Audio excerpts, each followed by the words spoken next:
Okay, now we're starting to get a pretty good email going. Everything, it's short, it's brief, it's simple, and because of that, we're going to start seeing a high conversions. Everything in here is said because it needs to be said. It's there to increase the conversion rate, but there's not a lot of fluff and not a lot of hype. So it's ultimately going to do nothing but increase your conversions. So again, we have the benefit written in a question format to really ask the person, or you're really in a way subconsciously telling them what you want them to know.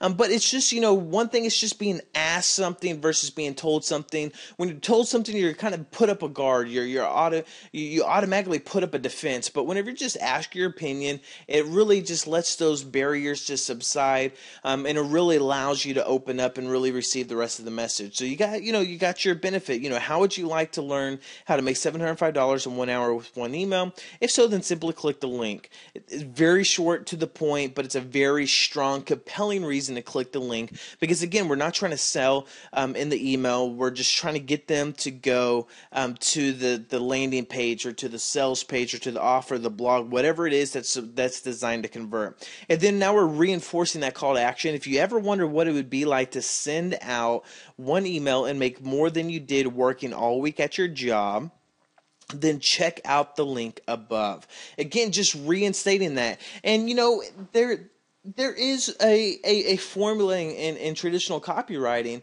that basically tells you to really play off the problems of the people, the problems of the reader. Try to find out what's wrong, the pain that the reader might be going through, and kind of dig the knife in and twist it a little bit. And it's sad to say, but those techniques really, really, really work. So here's a very subtle way. You're saying, how would you like this benefit?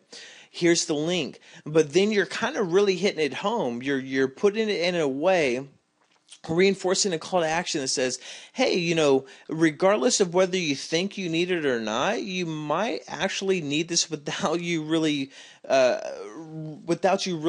thinking that you need it. Basically, if you ever wonder what it'd be like to send out one email, you can honestly just send out one email. You can make one click of a button and make more than you did working all week at your job. I mean, all week at your job, you've been slaving at your job when all you could have done is send out one email. So again, you're just kind of, reinforcing that there is a problem that they have, that they need a solution for, and then that's why it leads them back up to the benefit. It leads them back up to the link, which ultimately needs to be clicked, and then just leave it at that. Don't really make your emails any more longer than this.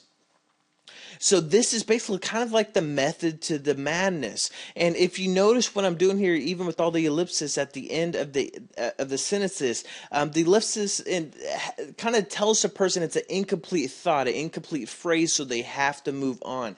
It keeps things moving on. So even if you add a punctuation, add the three dots afterwards, it kind of moves them on to the next line. You want them to read it all. So again, how would you like to learn how to make $705 in 1 hour with one email? You're not just ending with the question mark, you're kind of moving them on. That basically subconsciously draws the eyes where you need to finish that phrase. There's a human desire to where they have to finish what they began. If not, the curiosity starts to burn on the inside of them. So they have to finish. And basically it's a very subtle thing that you can add to your copy, especially with your emails, but it works. But this is, basically with your emails, this is all you need to do. The subscriber doesn't have to scroll down.